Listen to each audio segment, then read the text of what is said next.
in a graveyard inn. The music's all sweet, everybody's sculling, drinking up the sky juice. We got to ride in. Oh, I get to ride in. I can't go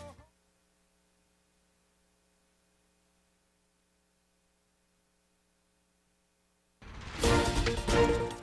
Tonight, residents on Eleuthera are calling for compensation. We'll tell you why coming up. This as another round of promotions are slated for the public service. And later, a call for more women in politics as election fever heats up. Eyewitness News starts now. Good evening, everyone. I'm Janaea Nawal. Thanks so much for joining us. Topping news tonight, the government's acquisition of land to construct a new airport in North Eleuthera is under fire tonight as the rightful owners, the Harbor Island Commonage, they claim they've been left feeling disregarded and also without compensation. Our Devontae Hanna has the story tonight. Acres of land now being surveyed for the construction of the North Eleuthera International Airport is tonight being brought into question by the Harbor Island Commonage, the rightful owners of the land, who is accusing the government of leaving them uncompensated and left outside of consultations. That's where we can start, as well as, being acknowledged as the landowners and being negotiated with and discussed.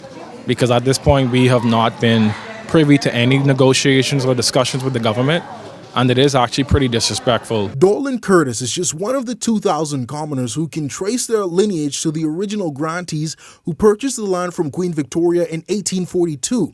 A handwritten letter from the Queen verifying the sale to the Bahamians who fought the war against the Spanish. Over the years, government has developed infrastructure over some of their 9,000 acres of land on the island, reportedly without informing the group. Most recently, the compulsory acquisition of land for the airport back in 2021 under the Minister administration. And while they do not oppose the development, the commoners feel they are being left out of plans. There were some agreements that were to be made. Some of those things were not actually granted to the commoners. So the infrastructure that was promised, which would include like infrastructure for water and light, those actually weren't given to the commoners. They had also negotiated for collecting fees for departure, just as a way to get some compensation. Those things were also never, given to the commonage. It's not the first time the commoners and government has been at odds. Back in 2021, backed by the Acquisition of Land Act, attorneys representing the group threatened to take action over $26 million in compensation. Up to this point, there has been no reports of those funds being handed over. Tonight, Deputy Prime Minister and Minister of Tourism acknowledging that. There is an obligation on the part of the government to provide adequate compensation. Fair compensation, and I'm satisfied that that's going to happen. With that commitment, he is hopeful both stakeholders can move forward together for the greater good of the country. We've had engagement with them before, various representatives or persons who claim to be representatives of the commonages. The government has, no issue with ongoing engagement and consultation. We all want the same thing. That being the construction of the new airport pegged at $55 million. The group making clear they do not oppose the construction of the new airport in any way. Devontae Hanna, Eyewitness News. Thanks, Devontae. Meantime, a second round of promotions for public service employees to materialize in a matter of weeks. This, according to government officials. The move, which has been in the pipeline for some time, has encountered a few delays amid pressure from unions. Over that delay, the Labor Minister confirming that the process is expected to start soon. Laurencia Smith has the details tonight. Promotions are on the way. That's the word from the Minister of Labor and Public Service, Pia Glover Roll, as she confirms another round of service-wide promotions is now in the pipeline.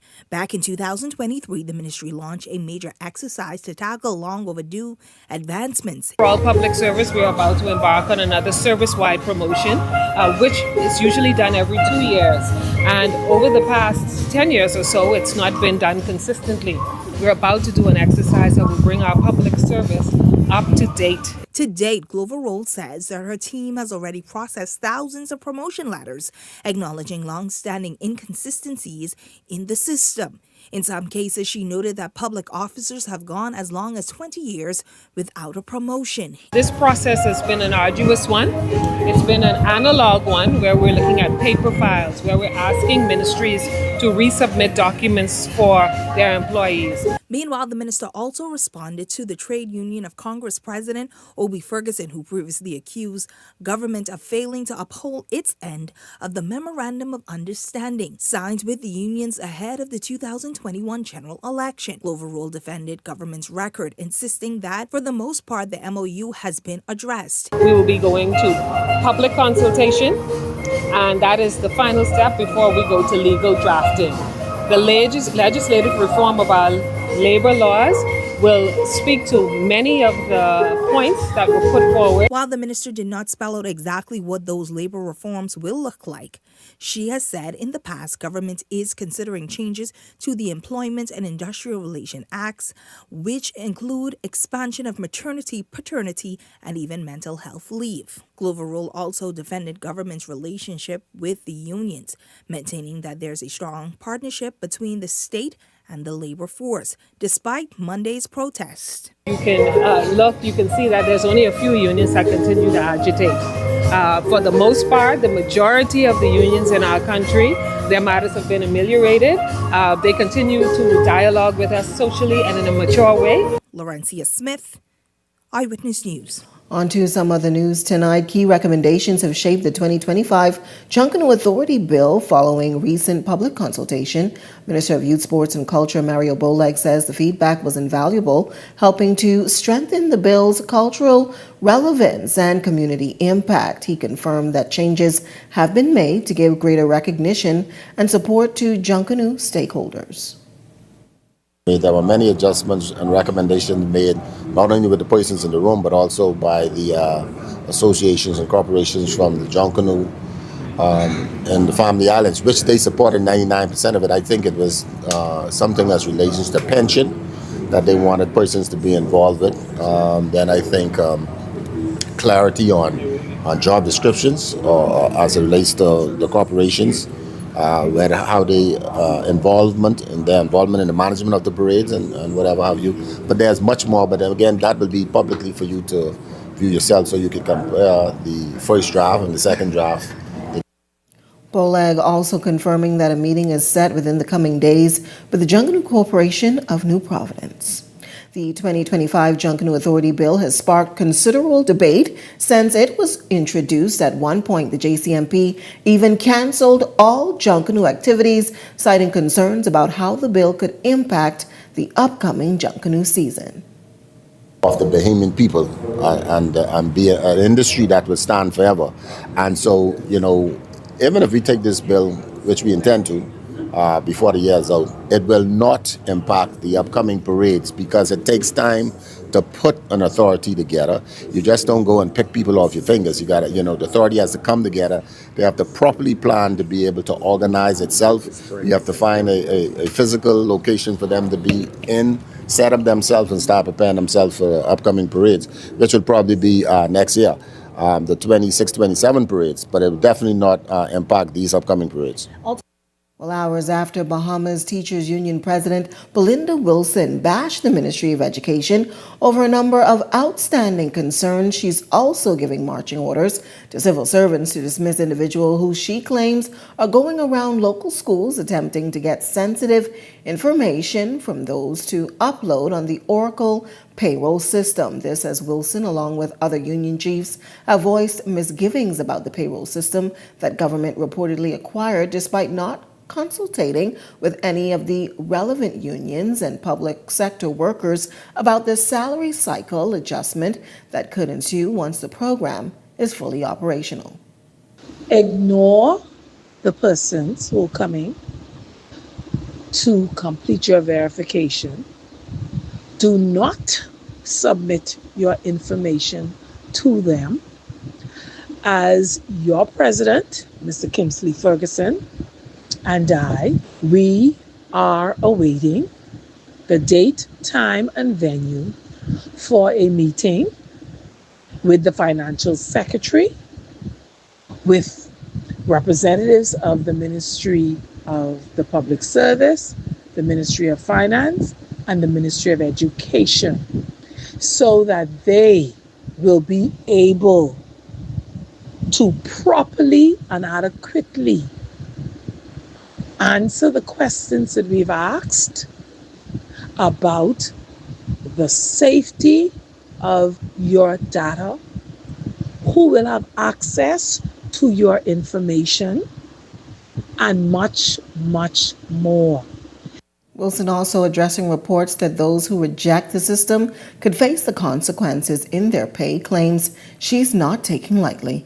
It's been brought to my attention that persons who are coming to the schools to verify you are threatening that you will not receive a salary.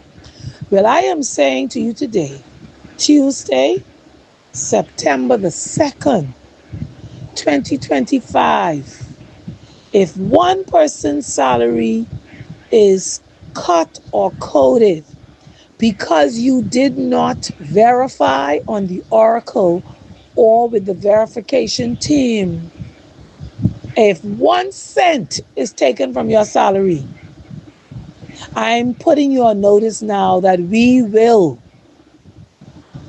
assemble in front of the office of the Prime Minister, who is the Minister of Finance, and every penny will be repaid forthwith. The Union of Tertiary Educators of the Bahamas alleging that several classes have been canceled at the University of the Bahamas due to insufficient faculty and space. According to President Daniel Thompson, the problem has been exacerbated by the large intake of students this semester, which we understand exceeds some 5,000. This adds to a list of concerns addressed during a small protest yesterday at UB's main entrance. Following that, the institution's executive leadership, in a joint statement with UTEB, agreed to address those concerns. The university has a problem with space. The classes have limited size. They fit around 25, the most 30 persons. So even if you want to expand your classes to 50 or 55, it is only limited lecture style theaters that are available. So that's one of the biggest challenges they have. Additionally, with additional persons, they need to have additional faculty. It means that the university needs to hire full-time faculty. The answer is not in part-timers. The answer is hire full-time faculty who can teach the classes and engage in other academic activities within the university. Meantime, in news from the political arena tonight, as more candidates get ratified to vie for votes in the next general elections, a local stakeholder getting frank about what she says is gender imbalance in frontline politics. Our Jose Etienne has the details tonight. The political battle almost in full swing as parties in the race have already unveiled candidates ahead of the next general election.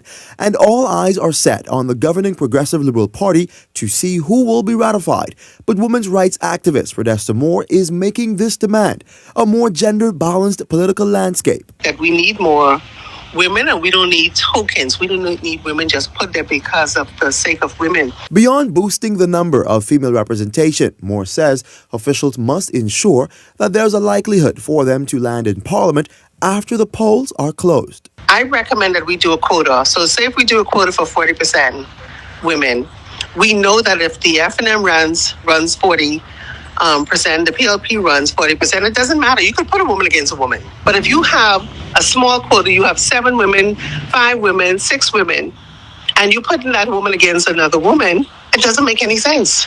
Political commentators might argue that an example of Moore's illustration would be the Free National Movement's candidate for Englishton, Heather MacDonald, who could be going up against veteran politician Glenys Hanna Martin, who's had a tight grip on the area since 2002. Now, despite Moore's concerns about what she claims is a gender gap in Parliament, the governing PLP has touted having the largest number of women in Parliament, most of whom sit around Prime Minister Philip Davis's cabinet. I am for women, and they are being empowered by me.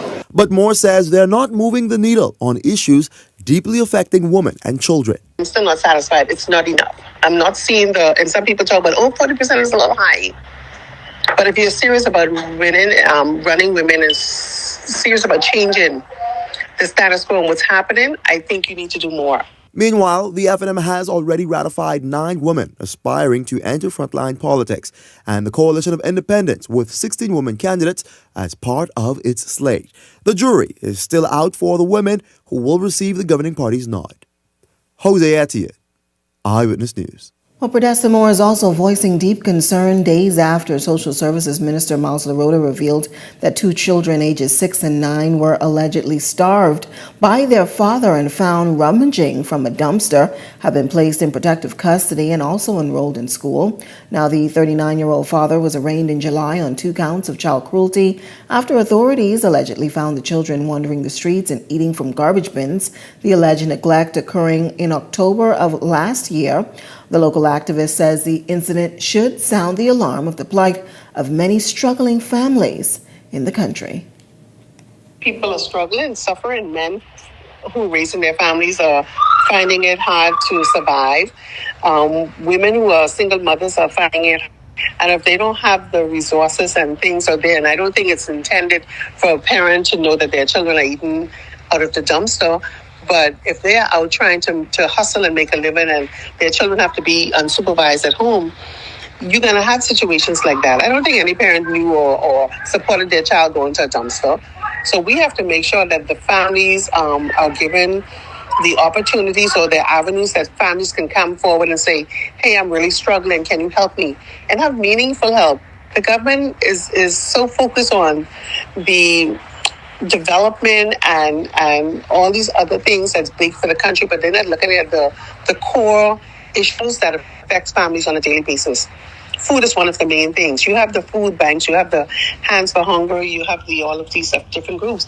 But it's not easy to just walk into those places and get food. There's so much red tape and paperwork and things that you have to do to get it. And the families, and then they monitor how many times you come in. Meantime, a 28-year-old man accused of inappropriately touching a teen girl at a local restaurant was remanded to prison yesterday as he awaits a bail hearing. Police say Michael Fox allegedly groped a 14-year-old girl at the Out East restaurant on Prince Charles Drive back on August 30th. Fox appearing before Senior Magistrate Anishka Isaacs, where he was formally charged with indecent assault. He pleaded not guilty to the charge. He was remanded to the Bahamas Department of Correctional Services. His bail hearing is set for September 5th. Also making court news tonight, Bahamian rapper 26-year-old Tristan Bain, also known as Spicy D, has been arrested in Miami, Florida on a number of firearm charges. Records from the Miami-Dade County, Florida reflect that on August 27th, Bain was detained and charged with firearm display while committing a felony and aggravated assault with a firearm. Now, bond for the aggravated assault charge is set at $5,000. For more on this, log on to our website, ewnews.com. Well, the Court of Appeal also dismissing in its entirety an appeal by a past president of the Bahamas Airline Pilots Association who challenged his mandatory retirement at age 60 from Bahamas Air. Captain Joseph Moxey, a 35-year-old veteran of the national flag carrier and former head of the pilots union, had argued that both industrial and regulatory changes entitled him to remain employed until the age of 65. His case rested heavily on a 2018 industrial agreement between the BAPA and Bahamas Air and on the aviation regulations introduced in 2021. But in a unanimous ruling, the appeal was dismissed, affirming the earlier judgment of Justice Deborah Frazier. The appellate panel agreed that the 2018 industrial agreement was never registered as required by the Industrial Relations Act and therefore had no binding legal effect. Meantime, members of the Rastafarian community are calling for the judicial system to protect the rights of a convicted felon whose dreadlocks could be cut by prison authorities. 28-year-old Franco Ferguson, convicted of murder in March of this year and sentenced to 35 years in prison on Friday. It was during that time his lawyer, Razard Humes, asked the court to stop prison barbers from cutting his dreadlocks, arguing that they are protected under the Constitution. Justice Dale Fitzpatrick ultimately ruled that it was up to the prison to decide. Tonight, Rastafarian priest Richmond McKinney, he's decrying the move, arguing that the ruling is unconstitutional. For the last almost 25 years, the Rastafari community was agitating for the constitutional of a religious Rastafarian to be upheld, where if you go to court and you be convicted, your locks don't get shaved off by the prison. And this is the only place in the Caribbean, because all the rest of the Caribbean islands acknowledge the Rastaman rights when it comes to his locks not being cut off any sentence for even somebody is a stick of marijuana. So for a long time, Rastaman was getting profiled, getting victimized, and this is one of those situations. Well, during the sentencing, prosecutor Rashid Edgecombe argued that it was for Ferguson's style and not his faith, as he told the court. McKinney says he believes the prosecution has no jurisdiction to argue that point. He's pleading with the court to protect the convict. We know the law is better for your reward or your punishment. But even in its punishment, the crown should always be the protector of such rights for such individual. They can never say what is his rights, because they can never say if he's a Rastaman or not. If you tell him he's a Rastaman and the Rastafari community stand for him, that's when we must have some idea who we are within his faith. And what does the locks really symbolize for the Rastafarian community? Freedom. And because of course they say when a man groom his hair and groom his beard, that's a good image. But a Rasta man with his locks and his precept, that's a full image of a man was being created by God. 6 years after the most devastating storm in Bahamian history, the pain of Hurricane Dorian still cuts deep. Prime Minister Philip Davis leading a national remembrance ceremony today on the anniversary of the storm's passage through Abaco and Grand Bahama. Our Delano Roker has the story tonight. A heavy silence fell over the ceremony as Prime Minister Philip Davis, government ministers and other officials stood together united in tribute to the lives lost during the Category 5 monster that ravaged Abaco and Grand Bahama in September 2019, leaving behind wreckage, heartbreak, and an enduring will to survive. This morning, we gather as a people united in remembrance.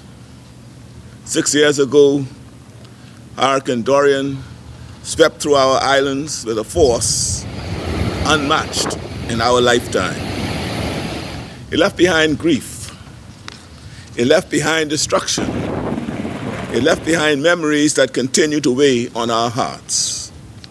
We pause today to remember those whose lives were taken, mothers and fathers, sons and daughters, grandparents and children, families that were never able to come back together again. Their names, their faces, and their stories remain with us, carried in the hearts of loved ones and in the collective memory of our nation. Davis thanked volunteers, first responders, and everyday Bahamians who put their lives on the line to save others. He stressed that even as the country continues to mourn, the lessons from Dorian must never be forgotten. We must also think about what Dorian taught us. The storm revealed how vulnerable states like ours, how vulnerable we are to climate change. Stronger storms, rising seas, and shifting weather patterns are now part of our reality. Preparation is not a choice. Resilience is a responsibility. We must continue to build stronger homes, protect our environment, and ensure that no island or settlement is left behind. Amongst those in attendance as we honor the memory of Hurricane Dorian is one survivor who recounts his experience for him and his family as they braced Hurricane Dorian. I was living in Spring City, in my house in Spring City, and that storm came like 11 o'clock that day. That was a horror movie. And my little girl was in my hand, everybody was screaming, and it was a disaster. Spring City, we have a lot of palm trees. So we was in overwhelmed with water. You see, the palm trees protect us. But everybody thought I was dead because we was in Spring City for like 3-4 days. We couldn't go to Marsh Harbor because of the water on the street. So after the water died down and everybody was like walking to Spring City, walking to Marsh Harbor to get things to eat. And everybody was crying. Say, man, I hear Frankie dead with his kids and everything. So everybody was happy to see me then. Florida also paid tribute expressing his gratitude to Island Lock founder, His Excellency Sebastian, for providing critical airlift in Abaco in the storm's aftermath. Thank God for Sebas, Island Lock, because Island Lock, all the charter planes out of Nassau came to Sandy Point, and Sebas didn't leave nobody there that day, and everybody came into Nassau. 6 years on, the wounds still remain, but today's ceremony was a call to action to build a stronger, safer Bahamas, capable of withstanding the climate threats still to come. Delano Roker, Eyewitness News. Well, as September 1st marked 6 years since Hurricane Dorian devastated the country, or the Bahamas, those northern islands, and as Bahamians remember, questions remain about the country's hurricane preparedness and shelter readiness in response. Eyewitness News turning to social media, posing the question, 6 years after Dorian, do you feel the country is truly or better prepared to face another storm of that magnitude? 1% of participants voting yes, much better prepared. 7% voting somewhat, but more needs to be done. 90% voting no, not at all, while 2% voting that they were unsure. Be sure to continue to participate in our daily digital polls. Well, if you've got a news tip or if you've seen news in the making, call the Ion News hotline at 397-6397. We also invite you to send your letters to the editor for publication on all of our social media platforms, eyewitnessnewsbahamas@gmail.com. And if you're watching on our Facebook or YouTube page, share your thoughts about today's stories in the comments section. We want to hear from you. We're just getting started in Eyewitness News tonight, but when we come back, government eyes recovery of tourism that dips for the first half of this year. We've got that story coming up. And later, a local hotel celebrating some 3 decades being in the hospitality industry. We've got more on that right after this break. Vibes is resilience in motion. So even when things go out of sync, we do what it takes to bring the vibes back. At BTC, we understand your vibes because we live it. That's why we are dedicated to building a network as resilient as you, with a team of familiar faces working every day to keep you on beat. You are at the heart of everything we do. Our commitment is to keep your vibes flowing, no matter what. The last eclipse of our galaxy. Scientists are gathered here today to witness this extraordinary event. Simply marvelous, extraordinary, unforgettable, one of a kind. Oh man, that's amazing. You can't ignore the craving that makes everything crunch. The new crispy barbecue bacon sandwich with barbecue sauce, cheddar, bacon, crispy onions, and an extra large chicken fillet. KFC, it's finger licking good. Captain Cash & Co. viral videos have shown you using what is said to be super speed to deliver cash to citizens around the world. Can you explain this? Those people are simply taking advantage of Cash & Go's Cash Now money lending service, our easy-to-use money lending portal. How does it work? Well, you simply enter your information along with a recent payslip, a picture of your ID, and then select your loan amount and the repayment term. We review it as soon as possible. And then once approved, we could have your cash delivered to your mobile wallet, or we could send it directly to a bank of your choosing. Any more questions? No. Thanks, Cash & Go, man. It's Captain Cash & Go. As a healthcare professional, you dedicate your life to caring for others. But even with the best care, legal challenges can arise. Protect your practice and your peace of mind with medical malpractice insurance from Star General. At Star General, we've partnered with Lloyd's of London to bring you comprehensive professional liability insurance designed specifically for those consulting or practicing privately. Visit our website today so you can focus on what you do best, caring for your patients while we take care of the rest. Star General, insurance made simple. This segment of Eyewitness News is brought to you by EV Motors Fleet Sales Division. For 2026 commercial vehicles, call 821-2403 today. Welcome back. Here's a look at your Eyewitness News gas tracker. You're getting the cheapest tonight at Rubis. $5.48, Shell coming in at $5.49, and Esso $5.56. Welcome back. You're watching Eyewitness News. Well, the Financial Intelligence Unit of the Bahamas revealing a sharp rise in a specific type of financial crime that could put the hard-earned money of Bahamians at serious risk. Officials say the troubling trend is now under investigation as authorities work to protect consumers and safeguard the country's financial system. Arlington Ritchie Jr. has the details in this report. The Financial Intelligence Unit of the Bahamas revealing that preliminary statistics are showing a startling uptick in suspicious transaction reports across the banking sector when comparing 2025 numbers thus far to 2024.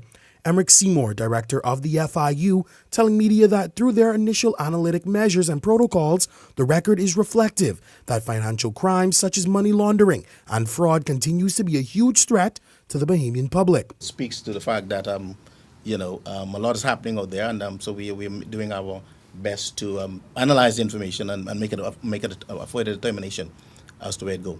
As for what that next step could look like, Seymour says once the team makes the decision that these STRs could be found on the grounds of criminality, the Royal Bahamas Police Force Financial Crime Unit launches their investigation. Recently, the Royal Bahamas Police Force has ramped up their safety tip rollout, warning Bahamians of online shopping crimes from buying to selling items. Local financial institution Commonwealth Bank recently releasing a statement in conjunction with the RBPF warning its users of phishing scams, a method used by fraudsters to bury the pockets of Bahamians. Reporters question officials on how they are made aware of these financial crimes, and Seymour made it clear that banking institutions have no choice as reporting STRs are a must. For instance, you go to the bank, they see something happen to your bank account, they have an obligation by law to pass that information on to the FIU. As for an exact figure on the increase, authorities say that will be made public once the annual data has been compiled. Linton Ritchie Jr., Eyewitness News. Deputy Prime Minister and Minister of Tourism Chester Cooper acknowledging a decline in tourism arrivals, making clear that the Ministry of Tourism is working to ensure those numbers are improved moving forward. The central bank's July economic development report concluded that arrivals declined by 1.3% during the first half of 2025, calling it healthy but moderate activity. Air arrivals, they trend 1.3% behind last year, 0.9% behind 2019. So I consider this a marginal fall off relative to historic numbers. Any fall off is a concern for the Ministry of Tourism. We are persistent in our marketing in our key source markets. We're looking to get additional airlift as we speak. This is constant work. We had a record year in 2024 and a record year in 2023. Notwithstanding, we're not resting on our laurels. We continue to work with our partners, hotels, airlines, promotion boards, and we continue to be actively engaged in all of the markets. Cooper says key markets are now coming into play that will bode well for tourism in the country. He highlighted the Canadian market, which he says will have an addition of 10 new flights by November of this year. He says it signals a strong finish for 2025. I want the public to appreciate that certain months are cyclical. We are in what you call the slower month now, September, and the fourth quarter is looking reasonably strong. So I think there's cautious optimism about the future, and we will continue to work every day for the Bahamian people. Generators are currently on island in Andros following that power outage. It was a result of the massive fire at BPL's power plant on Sunday. Officials acting quickly to bring about a sense of normalcy for residents and businesses in those two units arriving from the island of Grand Bahama. The Northern Region Manager speaking to the road ahead to fully restore power to the island. At this time, we are preparing the site. We had to wait for the adjusters to do their initial assessments on the material and the damages. And now we are in the process of cleaning and preparing the area to receive the two new units that came in for the rental power. At this time, that is in process. We have some additional equipment that came on the barge that's going to help us putting the transformers in position to tie in these new units. So the team is going to work to prepare the cabling and all of that exercise. It's going to take some time. So we're looking at 24 to 48 hours to have that all intact and for those units to be available to serve the community. Once that happens, we can return the system to its normal configuration. The two commercial customers that are now off will be able to come back on. We thank them for their patience. And there is good news ahead also, because we had already paid for a brand new unit that was already earmarked for the Fresh Creek power plant even prior to this incident. So we like the way things look, the way going forward. We continue to try and shore up the generation capacity for Central Andros. Meantime, for Bahamian citizens hoping to join the Royal Bahamas Police Force, the recruitment application deadline has been extended. The portal was scheduled to close on Friday evening. However, officials revealed that the recruitment application remains open until September 5th at 5 p.m. The extension coming after Commissioner of Police Shanton Knowles revealed that the RBPS is battling a massive manpower shortage, noting that the force currently comprises of some 2,000 officers and the organization needs at least 4,000 police officers. Now, officials say if you have previously applied, you must reapply for consideration. Well, a major milestone tonight for the oldest resort on the Cable Beach Strip. Breezes Resort Bahamas is celebrating some 3 decades of excellence in the hospitality industry as the resort continues to welcome both tourists and locals with the same warm Bahamian hospitality. Laurencia Smith reports. For 30 years, Breezes Bahamas has been a beloved staple in the country's hospitality industry. Tuesday, the resort marked its milestone anniversary by honoring more than 100 dedicated team members, many of whom have been with them from the very beginning. Among those celebrated was Rhonda Nixon, a true Breezes original. She's been a part of the team since day one, steadily working her way up to becoming a respected kitchen supervisor. I happen to be one of those that enjoy the golden eggs because at the time when I came, I was just starting my family and I have 4 kids. I send them through school, and so I thought that was excellent, and I am so glad that we had that much guests coming in and out the Bahamas. So my kids enjoy good school lives, good house lives, and I thank Breezes for that. Also recognized was Sheen Curtis, who quite literally grew up at the resort. He started working at Breezes at just 19 years old, and now, a decade later, he's serving as lead waiter in the main dining room. And he says he's proud of how far he's come. Yeah, because I still feel like it's my first day. Every day I love it more and more. I get to meet new people every day, so in the end, I don't know, like, I love it. I love what I do. I get, like, benefits. It's a lot of benefits, like, a lot of, like, meeting new people, like as simple as you can meet somebody there tomorrow in the hotel and they change your life. Joining the celebration was hotel chairman John Issa, who expressed his deep gratitude to the staff and reflected on the resort's journey over the past 3 decades. And along with the journey comes growth. We also look to the future, and I'm pleased to share that we are exploring exciting plans for expansion. When we bought the hotel, a 400-room hotel was a very large hotel.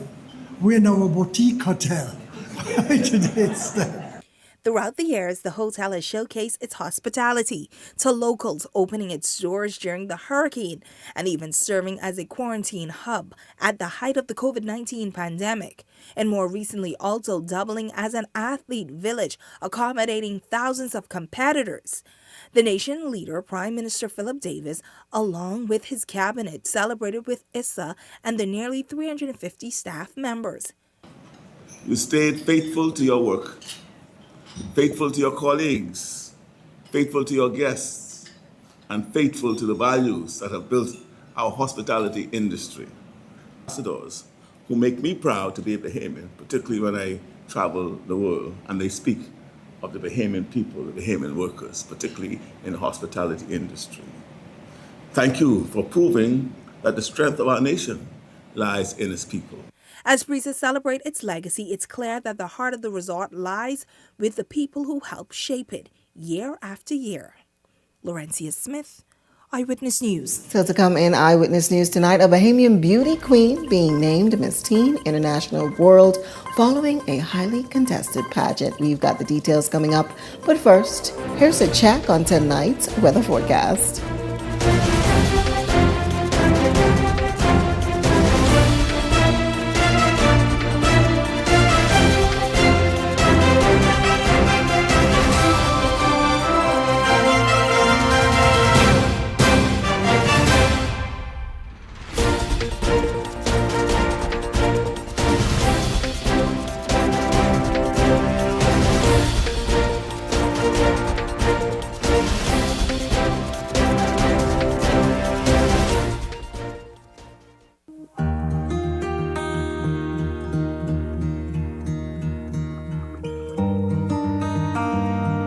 work hard to provide for and protect the ones you love. However, life can present unexpected challenges. Who you call in times of need matters. Insurance Management is a Bahamian-owned company that has been serving our community for over 40 years, offering a wide range of coverage for all of your personal, professional, and commercial needs. When life happens, rest easy knowing that our skilled and experienced agents are there for you in your time of need, so that you can get back to what matters most. Insurance Management. Nobody does it better. The Royal Bahamas Police Force is one of the most unique professions because it allows you to work in almost every field. For the police, I fly the unmanned aerial vehicles. Because I always had an interest in forensic science. The most interesting area that I would have been exposed to would have been the fire prevention section. It's so much you can pursue. I get to serve my community and my people every day.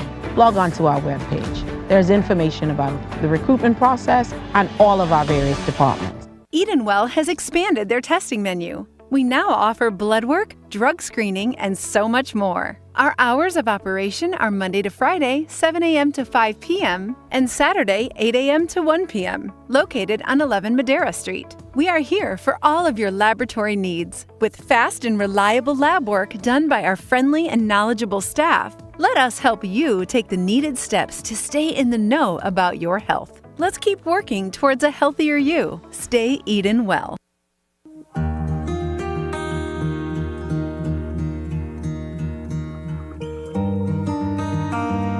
You work hard to provide for and protect the ones you love. However, life can present unexpected challenges. Who you call in times of need matters.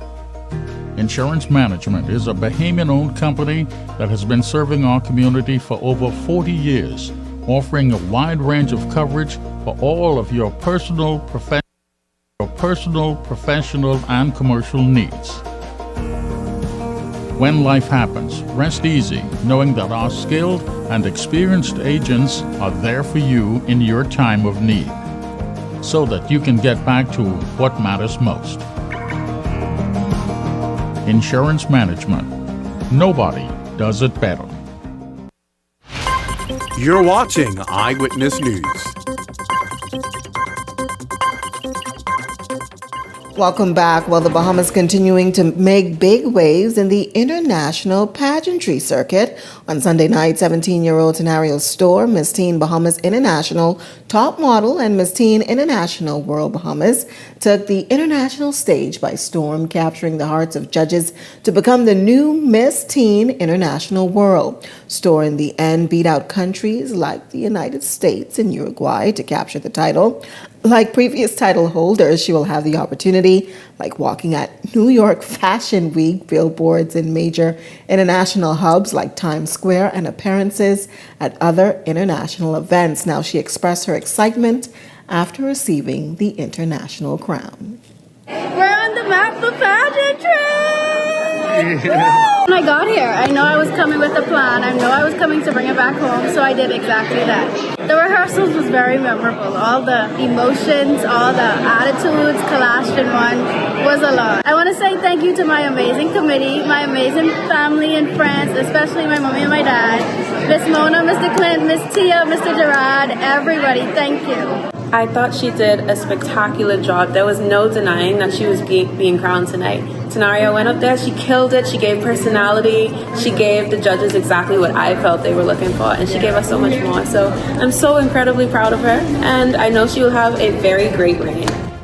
Congratulations to the new teen queen. Still to come in Eyewitness News tonight, Alorencia Smith has a check on sports right after this break. At the Water and Sewage Corporation, safety and convenience are our top priorities. However, our meter readers face challenges that can make their job difficult. Locked gates to guard dogs sometimes leads to missed readings and estimated bills, which can be frustrating for you and us. That's why we're upgrading to digital meters. They bring safety, accuracy, and convenience to homes across the Bahamas. We can streamline data collection, reduce on-site visits, and provide more accurate bills with no more estimates. Digital meters also help detect leaks early, saving you from costly bills and reducing water waste. Soon, a user-friendly app will let you track your water usage, manage bills, and stay informed, all at your fingertips. Over the next year, we're rolling out digital meters nationwide, transforming how we serve you with a safer and cost-efficient water supply. To learn about our digital meters, visit our website or call us today. And don't forget to update your information at any of our locations.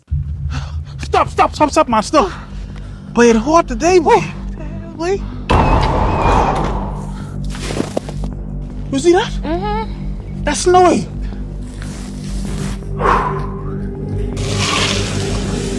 I can cool off, man.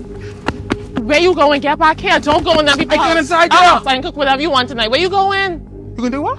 I can cook whatever tonight. I forget you can't cook.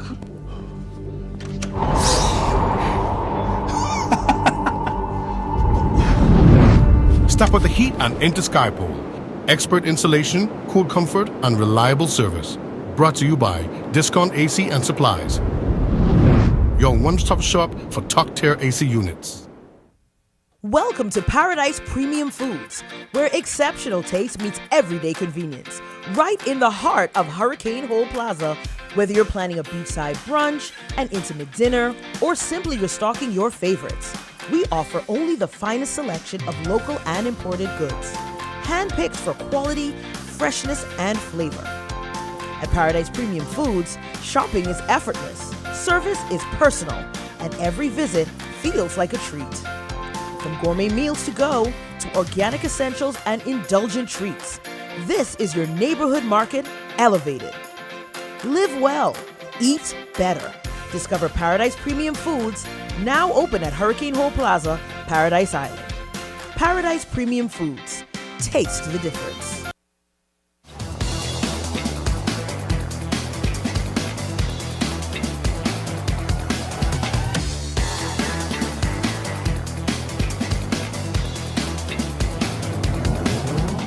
Eyewitness Sports is brought to you by 103.5 The Beat.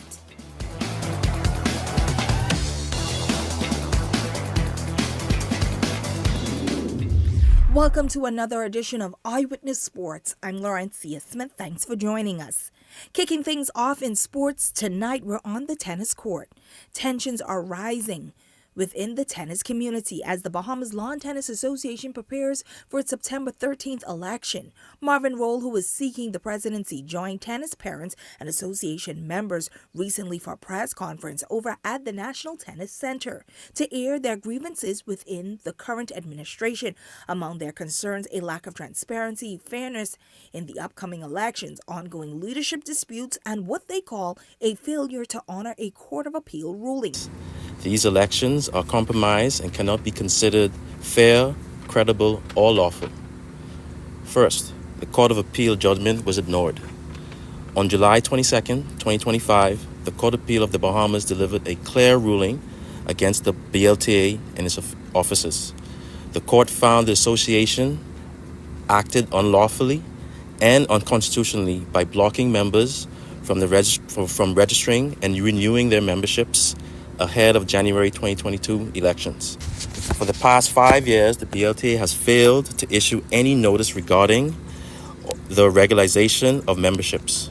During the same period, parents have allowed their children to proudly represent the Bahamas on national teams. Yet the board never once indicated that it was refusing new memberships or renewals. The association lost its legal battle against Bijan Ferguson and Kenwood Kerr. The Supreme Court initially sided with the BTLA back in January, but that ruling was overturned by the Court of Appeal in July. The Court of Appeal also ruled that the BTLA's March 2021 annual general meeting was improperly held, as members did not receive proper notice of proposed amendments and officers' elections. Meanwhile, the BTLA's president, Perry Newton, issued a statement saying that the association remains committed to transparency and fairness as it prepares for its annual general meeting set for this month. The statement went on to say that the association confirmed that members were given an opportunity to regularize their accounts, including those affected by the recent court rulings. On August 21st, the BTLA issued its 2020 and 2024 financial statement, a list of returning officers, the AGM agenda, and nomination forms. Official notices were also published in the local newspaper. The association pointed to strong performances in international competition, expansion of junior tennis teams across the island, and its continued good standing with the International Tennis Federation. Officials rejects claims of mishandling, calling them distraction as the association focused on the upcoming election and its mission to grow tennis for future generations. Well, that's what's making sports at this hour. I'm Laurentia Smith. Stay tuned for more news on the other side of the break. We're learning, even playing, we're having lots of fun. We're working with each other until the day is done. It's with great joy and warm hearts that we welcome you to our school today. We are proud to share our school with you, a place where curiosity grows, friendship blossoms, and every child is encouraged to shine. That was the enthusiastic and warm welcome that first graders of Stephen Dillard Primary School gave to Education Minister Glenys Hannah Martin and members of her executive team during their official visit to the school. The team offered the student body powerful words of encouragement. Continue to ask questions, to be curious. Embrace every challenge and know that we believe in you. As we move forward, let us continue to strengthen the bonds between schools, families, and our community. I want you boys and girls who are here to take responsibility for this school, how it's viewed in the public's eye, how you manage yourselves, how you prepare yourselves, how you perform. Because who you are and what you are is what this school is. And we're seeing what this school is. And we're learning who you are and what you are. And we know that you are among the great citizens of this nation. And the visit ended with nothing less than a brilliant burst of Bahamian culture. That'll do it for Ed Talk.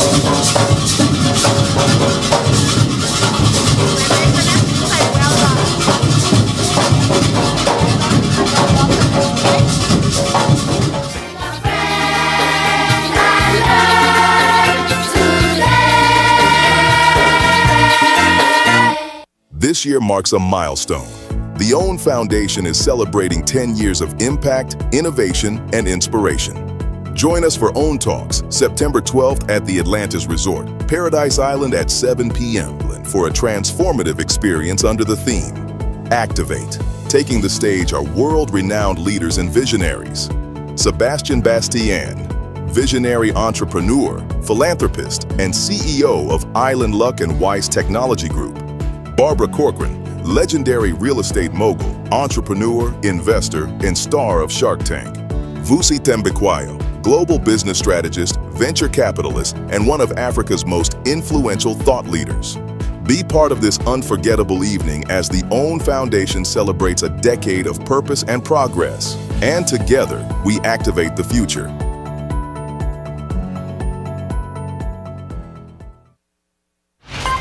You're watching Eyewitness News. Well, that wraps up news at this hour. Coming up and beyond the headlines with Shanique Miller. She takes a look at Jamaica's election. That's coming up and beyond the headlines. It starts right after this. That does it for us here at Eyewitness News. It's certainly been a pleasure having you in our company tonight. On behalf of the entire news team, I'm Janae Nawaz saying good night and be safe, everyone.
Tired of driving around from place to place just to get your car insured and licensed? Frustrated with the process of being back and forth from your insurance company to road traffic? Well, BMG Insurance Agents and Brokers just made insuring and licensing your motor vehicle as easy as 1, 2, 3. Step 1. Visit us at the Road Traffic Department, Section 1, Thomas A. Robinson Sports Stadium. At our office, you can purchase or renew your insurance or get your vehicle inspected. We at BMG Insurance Agents and Brokers represent major carriers. Step 2. See the professionals at Road Traffic to get your vehicle licensed. Step 3. Enjoy your day. Insure with BMG Insurance Agents and Brokers today, saving you time and money. Your one-stop shop for all of your insurance needs. Great rates, convenient, excellent service. For more information, call us at 322-2221. So you want a space, but not just any space. You need something with a little more potential. So how about 1,000 square feet of room to play with? Superb audio and video production capability, digital LED wall, full lighting grid, and about 124 seats to accommodate a full studio audience with so many other features. Make us your home for your next concert, conference, and so much more. Honestly, the possibilities are endless. Here at ILTV Studios, we'd love to bring your next event to life. So what do you say? Do you want our space?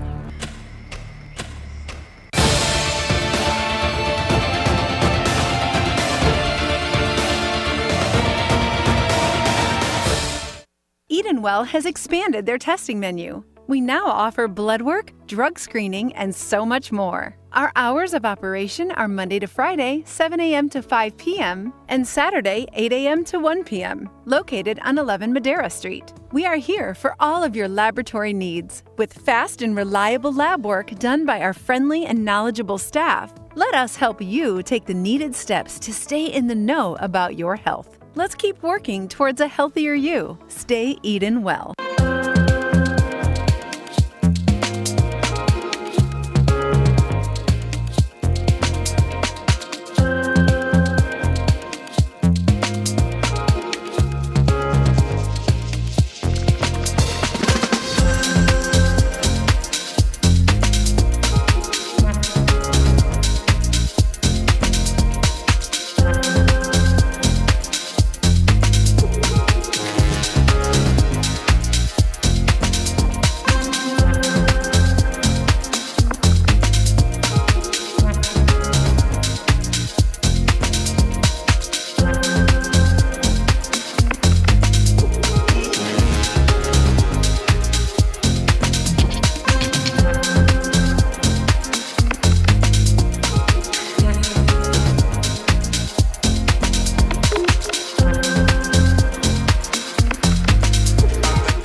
Tired of driving around from place to place just to get your car insured and licensed? Frustrated with the process of being back and forth from your insurance company to road traffic? Well, BMG Insurance Agents and Brokers just made insuring and licensing your motor vehicle as easy as 1, 2, 3. Step 1. Visit us at the Road Traffic Department, Section 1, Thomas A. Robinson Sports Stadium. At our office, you can purchase or renew your insurance or get your vehicle inspected. We at BMG Insurance Agents and Brokers represent major carriers. Step 2. See the professionals at Road Traffic to get your vehicle licensed. Step 3. Enjoy your day. Insure with BMG Insurance Agents and Brokers today, saving you time and money. Your one-stop shop for all of your insurance needs. Great rates, convenient, excellent service. For more information, call us at 322-2221. So you want a space, but not just any space. You need something with a little more potential. So how about 1,000 square feet of room to play with? Superb audio and video production capability, digital LED wall, full lighting grid, and about 124 seats to accommodate a full studio audience with so many other features. Make us your home for your next concert, conference, and so much more. Honestly, the possibilities are endless. Here at ILTV Studios, we'd love to bring your next event to life. So what do you say? Do you want our space?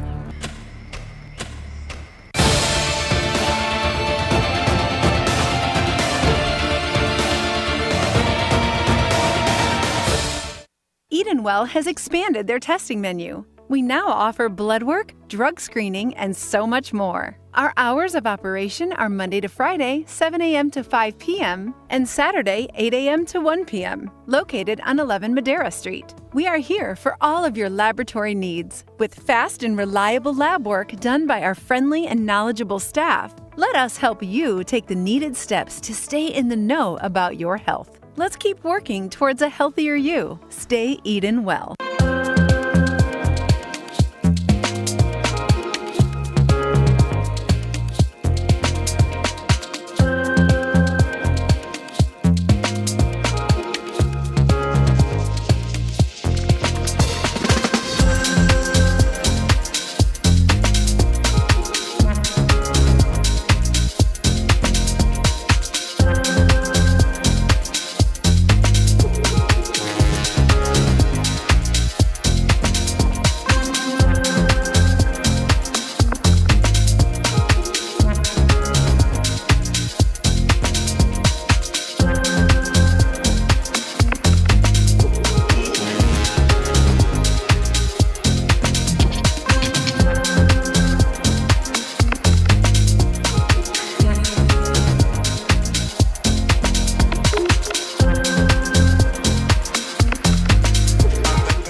Tired of driving around from place to place just to get your car insured and licensed? Frustrated with the process of being back and forth from your insurance company to road traffic? Well, BMG Insurance Agents and Brokers just made insuring and licensing your motor vehicle as easy as 1, 2, 3. Step 1. Visit us at the Road Traffic Department, Section 1, Thomas A. Robinson Sports Stadium. At our office, you can purchase or renew your insurance or get your vehicle inspected. We at BMG Insurance Agents and Brokers represent major carriers. Step 2. See the professionals at Road Traffic to get your vehicle licensed. Step 3. Enjoy your day. Insure with BMG Insurance Agents and Brokers today, saving you time and money. Your one-stop shop for all of your insurance needs. Great rates, convenient, excellent service. For more information, call us at 322-2221. So you want a space, but not just any space. You need something with a little more potential. So how about 1,000 square feet of room to play with? Superb audio and video production capability, digital LED wall, full lighting grid, and about 124 seats to accommodate a full studio audience with so many other features. Make us your home for your next concert, conference, and so much more. Honestly, the possibilities are endless. Here at ILTV Studios, we'd love to bring your next event to life. So what do you say? Do you want our space?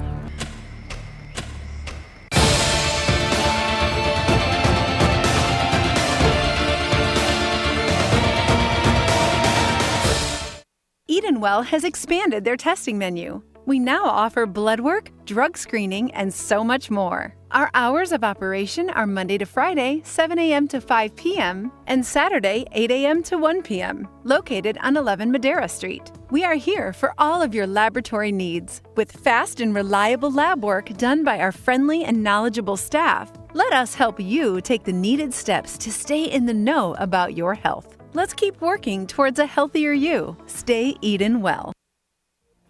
The thoughts, views, and comments expressed by the hosts, guests, and callers on Beyond the Headlines are not necessarily those of management, ownership, or production unit of the Verizon Media Group. Beyond the Headlines is a production of ILTV Studios and cannot be reproduced or represented in part or entirety without express written permission of the Verizon Media Group. Beyond the Headlines is the intellectual property of the Verizon Media Group. Copyright 2021.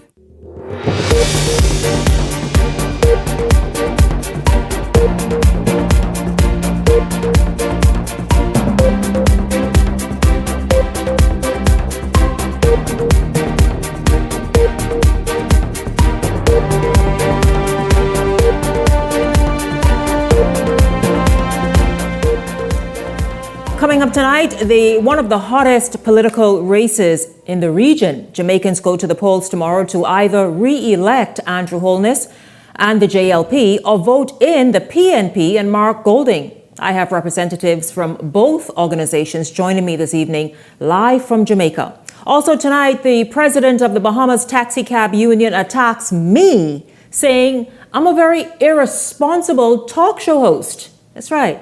While still, again today, accusing NAD and Atlantis of allowing livery drivers to illicitly solicit fares. Here's a question for you. Should the state have the right to shave an inmate's hair? It's a real question. A local Rasta priest says it's in violation of that inmate's constitutional rights. And so what are your thoughts on the matter? Think about that until we come to the story. This is Beyond the Headlines. Good evening. I'm Shanique Miller. It's great to have you along this evening.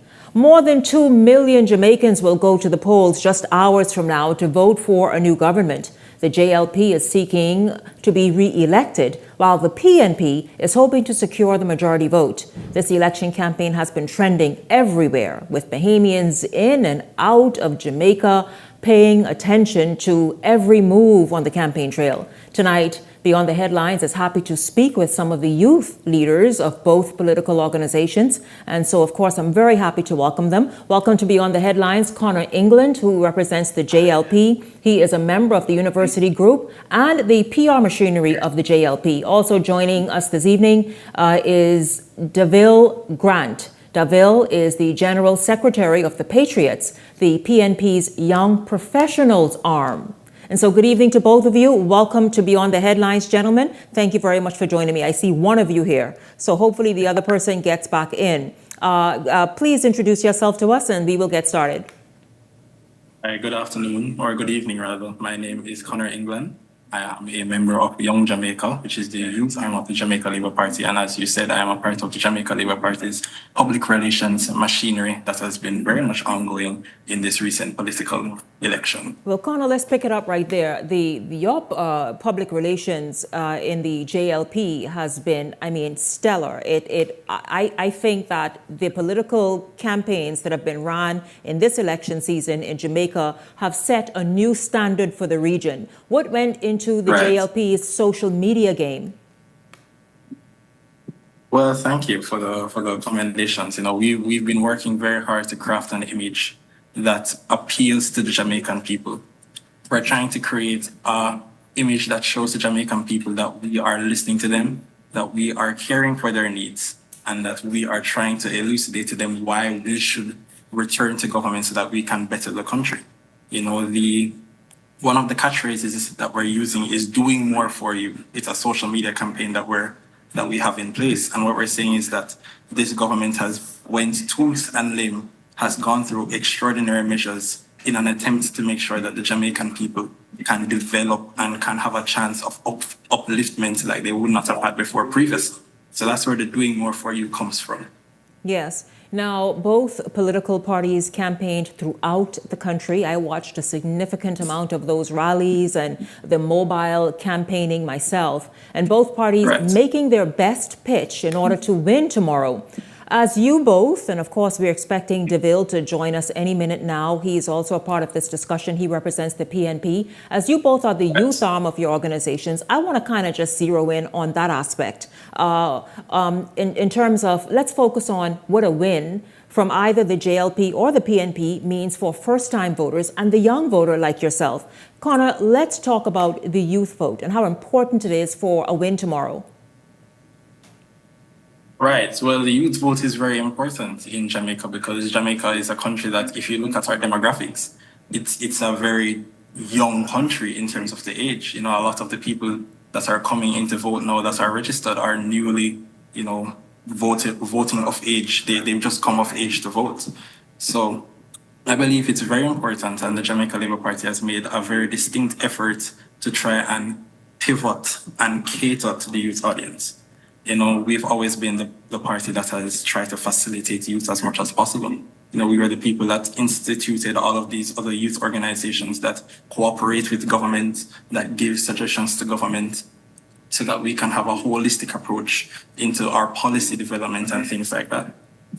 So I believe the youth vote is very important. And we here at the Jamaica Labour Party, we've been trying our utmost best to try and attract youth votes, show them that we are the party that can give you, a better opportunity to go into the job market and get a job that is aligned to what you would have done in university.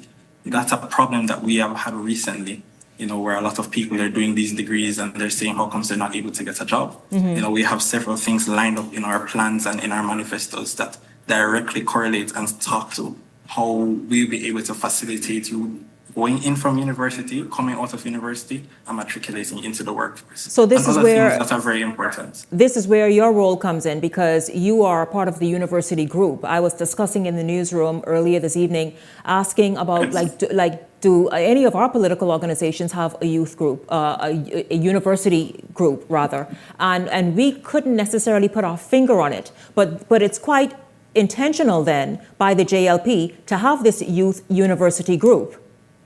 Right. Yeah. It's very intentional. Yes. I see DeVille Grant is joining us. DeVille, good evening to you. Can you hear me? Hi, DeVille, can you hear me?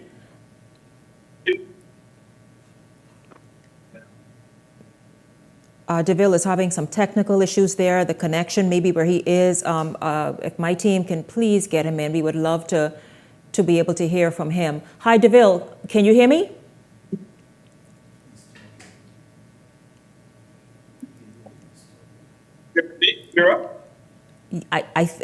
Let's talk again. Good evening to you. I see him, Carlisle. Good evening to you, DeVille. Welcome to Be on the Headlines. Good to you. It's a little it's dragging a bit. DeVille, if you can perhaps go out and come back in, and then if we can just bring, DeVille, okay, let's see, because and don't go anywhere, please. I don't want you to go anywhere, Connor, just stay where you are. Hello again, DeVille. Right. Hi, good evening. Are you here? Yes, much better. Good evening to you. Thank you for joining me live here in Nassau, Bahamas from Jamaica. I asked Connor about the youth vote. Both you and he represent the youth arm of your political organizations. You are with the PNP. Talk about how important the youth vote is for the PNP to secure a win. Well, it's very important. It is often said that it's the group with the highest voter apathy. We are quite confident that they'll find many of our proposals very useful for them as it relates to education and in particular housing. So both our youth arms have been very active in trying to secure those votes. We've watched that. In Jamaica, I've spoken with many Bahamians living there, working there, and of course, many Bahamians here have watched with fascination of the way that Jamaica does elections. And everybody is just stunned and saying, listen, the nation basically sort of gets involved. And it is, would you call it a tight or a close race?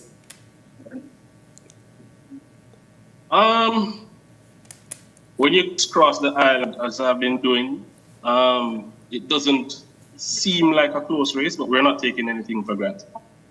But from the ground suggests that it will not be a close race. But I've seen what the polls have been saying. But as I said, based on what we're seeing on the ground, personally, I don't see a close race. Connor, you all have been doing several polls in the lead up to tomorrow's vote.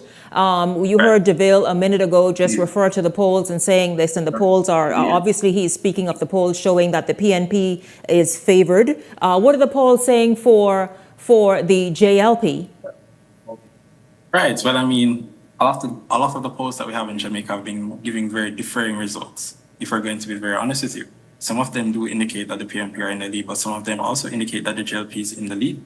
And some of them very specifically indicate that it is the youth vote. The youths are more attracted to the marketing, to the plans, to the initiatives that have been laid out and structured by the Jamaica Labour Party.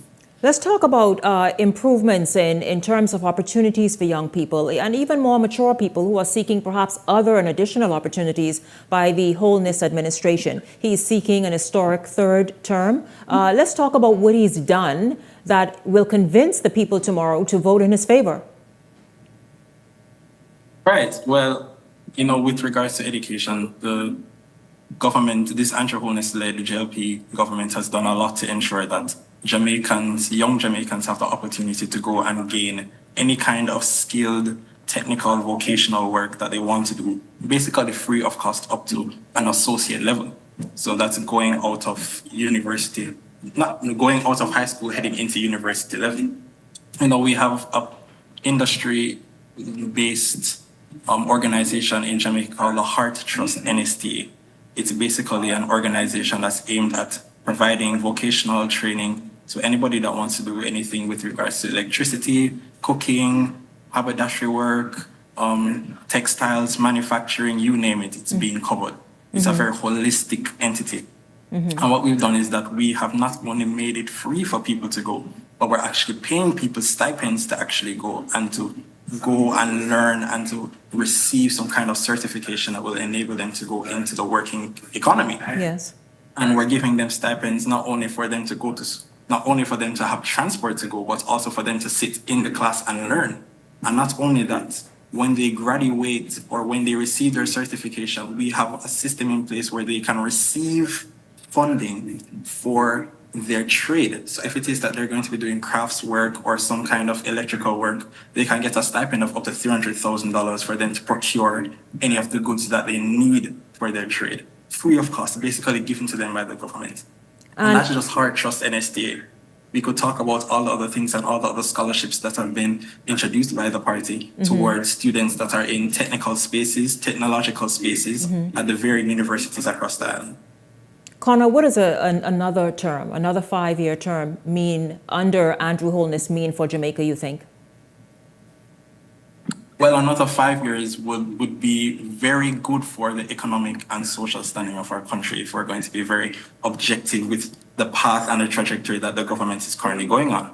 If you want to continue and talk about youth, because this is a very youth-led panel, the youth representative of both parties are here. We can talk about the LEAP program. It is basically a learn and earn initiative where people can go into workspaces in the private sector or the public sector and try and learn under various different agencies, departments in government. Basically, if you're doing a degree that you have not been able to get an internship in before, the government is creating a space for you to go in.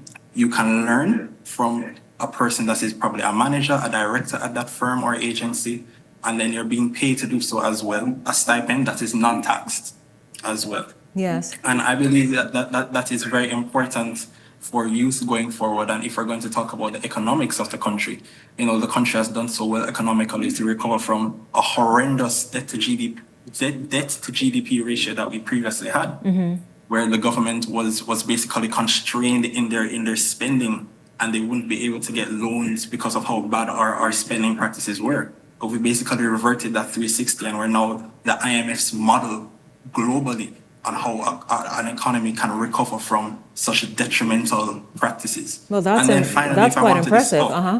Yeah, it is. And if you want to talk about crime as well, Kingston, Jamaica used to be called the crime capital of the world, really and truly. And it was really under this government in terms of investment and technological upgrades in the crime fighting strategies, such as implementing more body cameras, giving the police more cars, better guns, better equipment, better technological advancements in AI, that we've been able to see a steady increase in murders. Murders have actually gone down in the country 55% over the past 3 years. A 55% decrease in murders. Yeah, there's been a 55% decrease in murders. And what that translates to in numbers is that if you want to look at the last year, there are actually 400 less murders this year in comparison to last year in the country. Wow, I tell you, those numbers even sound frightening for us in the Bahamas, because we thankfully have not even neared those types of statistics, and we pray daily not to. DeVille, I want to bring you back in. What would Jamaica look like, and what do you hope happens if Mark Golding were to be successful at the polls tomorrow, and what would Jamaica look like under his tenure as Prime Minister? All right. Firstly, I want to address some things that Connor made mention of just now. As it relates to crime, yes, we applaud police for the work that they've been doing, but we have to be careful at how we look at statistics. Yes, crime has gone down, but where is it coming from? The 2 years before, the first 2 years of this new administration, crime was at its highest. So when the PNP left office, crime was averaging around 1,000 persons per year. Murders, in terms of murders, it's very high, yes. But the Andrew Onis administration took it up to as high as over 1,600 murders. So yes, it has come down, but it has come down from the high he took it, right? As it relates to the economy, yes, our debt to GDP levels have come down significantly.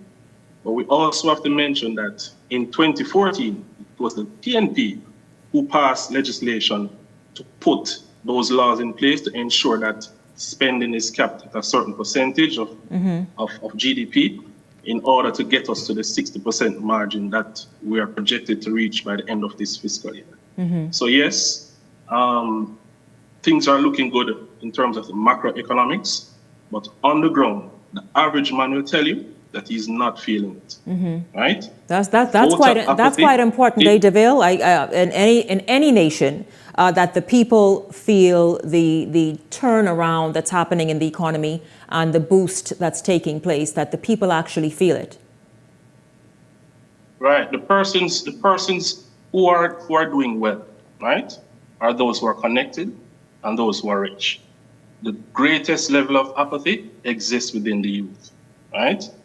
It's approaching 10 years that Andrew Hollis has been in power, right? If the youths were being looked after and they felt comfortable with the work that he was doing, you would have a higher number in terms of percentage of youth who plan to vote. They're planning not to vote because their needs are not being addressed. How would we plan? Yes. We plan. That's what I'm getting now. Right. So we spent the last 5 years in opposition, going around the country, doing interviews. We did focus group with various groups, and among the youth, the top 3 issues that they pointed out was job opportunities, housing, and education. Our manifesto speaks to, as it relates to housing, we are going to revolutionize the housing industry. Youth below the age of 45 who qualify as a first-time homeowner will get a grant of $500,000 towards their deposit to purchase a home. We plan to make the process for youth to own homes in Jamaica much easier. That is something that the current government has failed at, right? Set targets that have not met it. Again, on the economy, Andrew Onis came into power promising to deliver 5% growth in 4 years. I don't think he has even achieved 3% growth in his time in office. So we plan on creating an economy that works for everyone. We plan to expand on the middle class that has been hollowed out by this government and its policies. And we plan on fixing, in terms of the job opportunities, we plan to tackle issues such as contract work. We're going to be rolling out our $3.5 million plan in terms of the tax threshold to give those persons in the middle class and the working lower class much needed tax breaks. I thank you both very much. Of course, that you're looking on the screen right now at DeVille Grant. DeVille is one of the youth leaders, the youth arm of the PNP. And of course, if we can pull back, if we can pull up Connor, right there, Connor, there you are. Connor, let's get your last name sorted out real straight. Give me your last name again, please, Connor. England, right. Connor England is also one of the youth leaders of the JLP. Once again, Jamaica decides tomorrow in just a few hours. Gentlemen, perhaps I'll reach out to you again, or maybe the victor.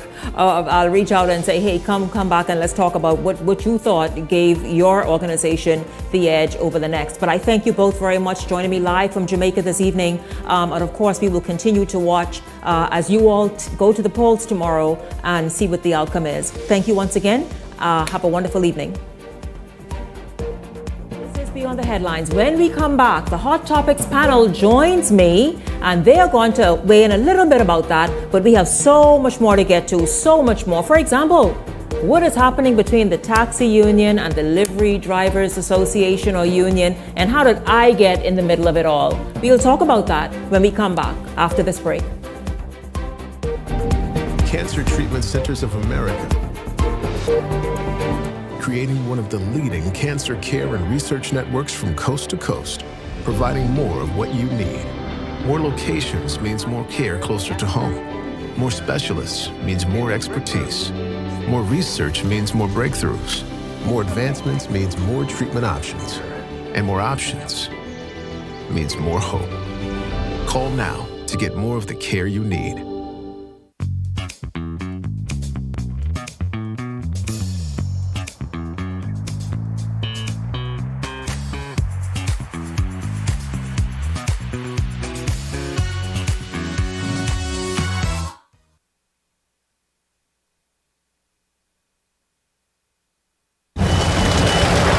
It's me, Wednesday Addams. Your life just took a dark turn.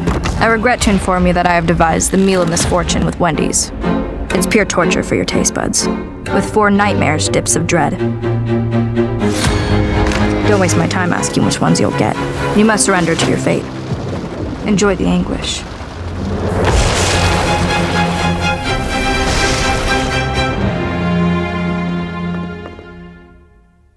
This year marks a milestone. The OWN Foundation is celebrating 10 years of impact, innovation, and inspiration. Join us for OWN Talks, September 12th at the Atlantis Resort, Paradise Island at 7 p.m. for a transformative experience under the theme, Activate. Taking the stage are world-renowned leaders and visionaries. Sebastian Bastian, visionary entrepreneur, philanthropist, and CEO of Island Luck and Weiss Technology Group. Barbara Corcoran, legendary real estate mogul, entrepreneur, investor, and star of Shark Tank. Vusi Tembekwayo, global business strategist, venture capitalist, and one of Africa's most influential thought leaders. Be part of this unforgettable evening as the OWN Foundation celebrates a decade of purpose and progress. And together, we activate the future.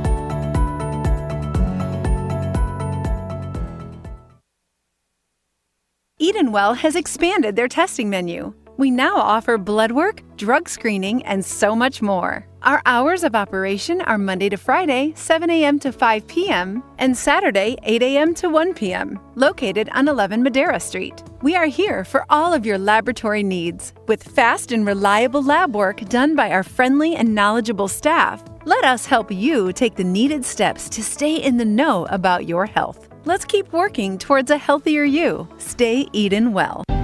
Cancer Treatment Centers of America is now City of Hope, creating one of the leading cancer care and research networks from coast to coast, providing more of what you need.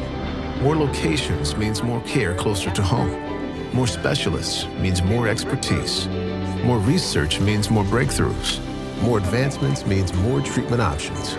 And more options means more hope. Call now to get more of the care you need.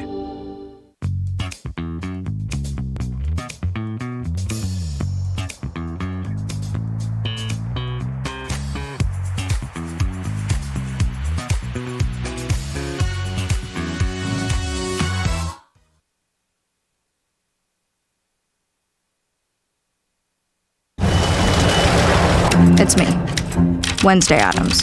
Your life just took a dark turn. I regret to inform you that I have devised the meal of misfortune with Wendy's. It's pure torture for your taste buds, with 4 nightmarish dips of dread. Don't waste my time asking which ones you'll get. You must surrender to your fate. Enjoy the anguish.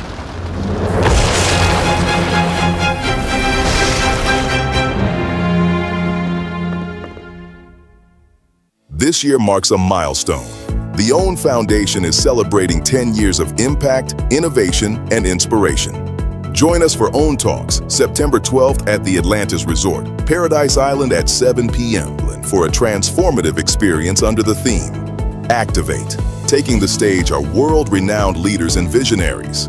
Sebastian Bastian, visionary entrepreneur, philanthropist, and CEO of Island Luck and Weiss Technology Group. Barbara Corcoran, legendary real estate mogul, entrepreneur, investor, and star of Shark Tank. Vusi Tembekwayo, global business strategist, venture capitalist, and one of Africa's most influential thought leaders. Be part of this unforgettable evening as the OWN Foundation celebrates a decade of purpose and progress. And together, We activate the future.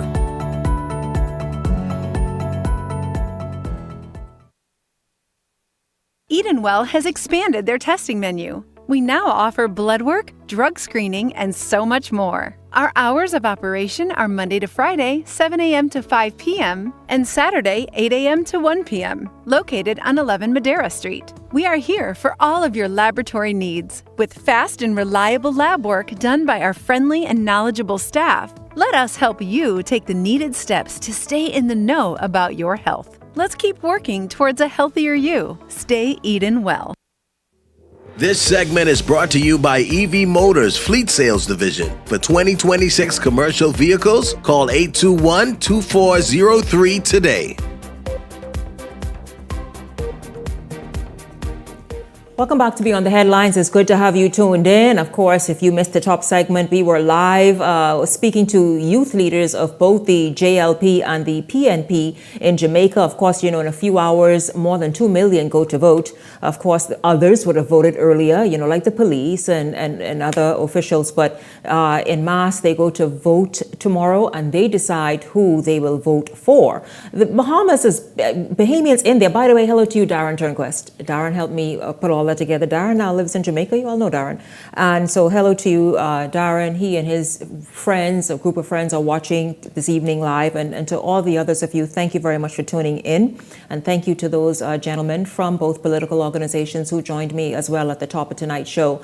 I'm going to bring the Hot Topics panel in. And these gentlemen, too, have been watching like so many Bahamians. I mean, absolutely tracking this election campaign 1 hour at a time, 1 day at a time, because they really put in some real hours to go through Jamaica, the rural areas, the more developed areas. Every spot of Jamaica was touched in this election campaign. I want to hear their thoughts this evening before we move on. Welcome to Beyond the Headlines, Garth Rosborough and Ellington Ferguson. Good evening to both of you, gentlemen. Good evening, Shanique. Good evening, Bahamas. Certainly it's a pleasure to be here once again. Good night, Shanique Miller. Good night to those that are watching tonight. And Shanique, I just made it back, and you got friends all over the place. Every Fort Lauderdale was talking about you, Atlanta was talking about you, and California. And she's a I guess now they're going to talk about you in Jamaica. Jamaica, why not? Why not? If we talking about Jamaica, Jamaica talk about us as well, right? But Garth, thank you. Good to have you back. And I want to say a big hello to all of them because they do.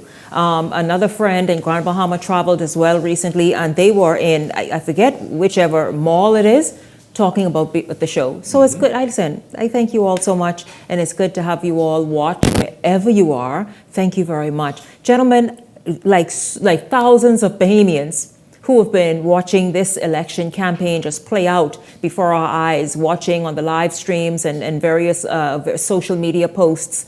Your thoughts on how Jamaica in this election seemed to have really mastered something Trump did in terms of the social media game of elections as he did last year. But the region has taken hold of that, and Jamaica really, I guess, set a wonderful example for the rest of the region to follow in what they did this election season.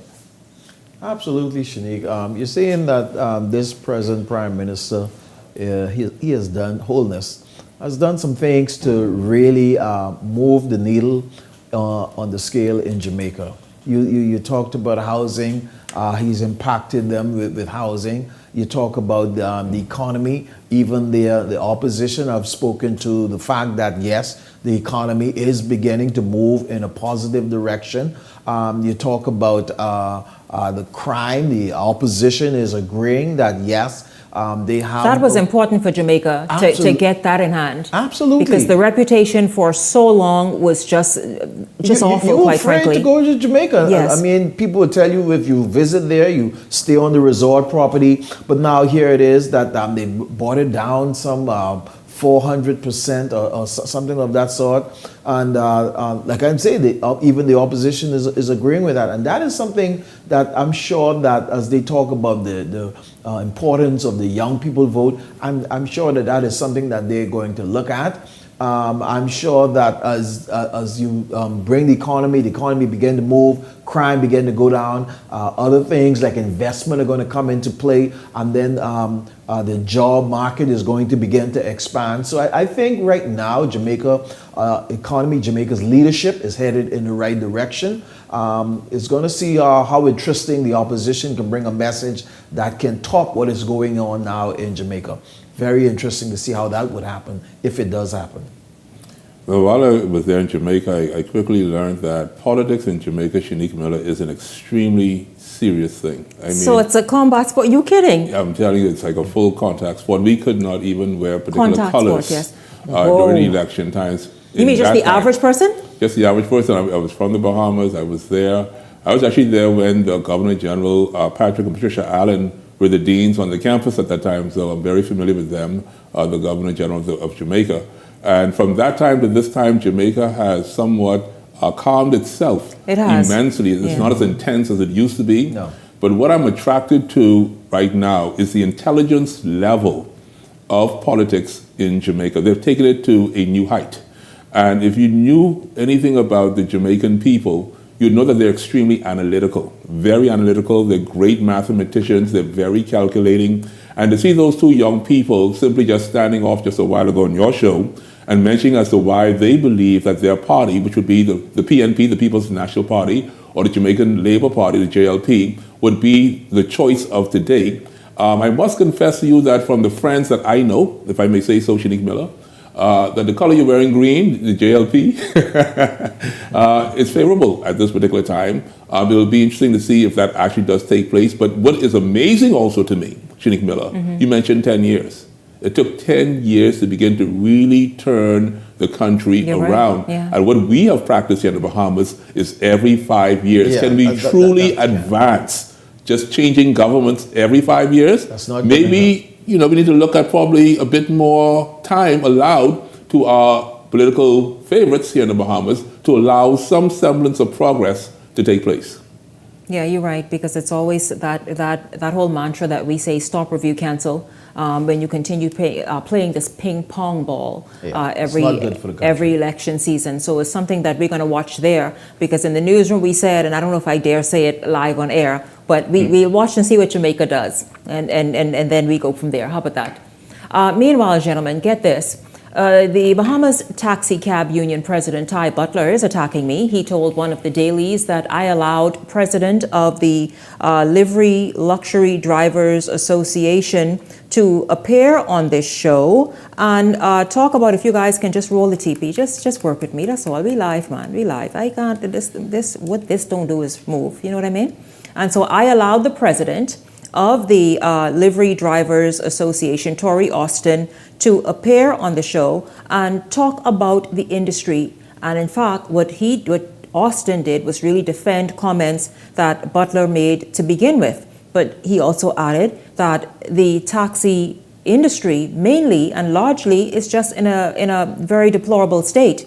Now, you, sir, Mr. Butler, are being very disingenuous to your members and the Bahamian public at large. And you have come up wanting, sir.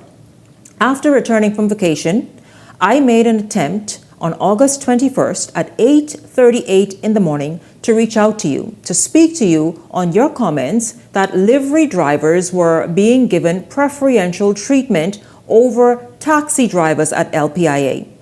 You, sir, never took the opportunity to speak to your members. You never took the opportunity to speak to your members on an issue that the public and the authorities need be made aware of if indeed it was happening. Instead, you ignored every attempt by me.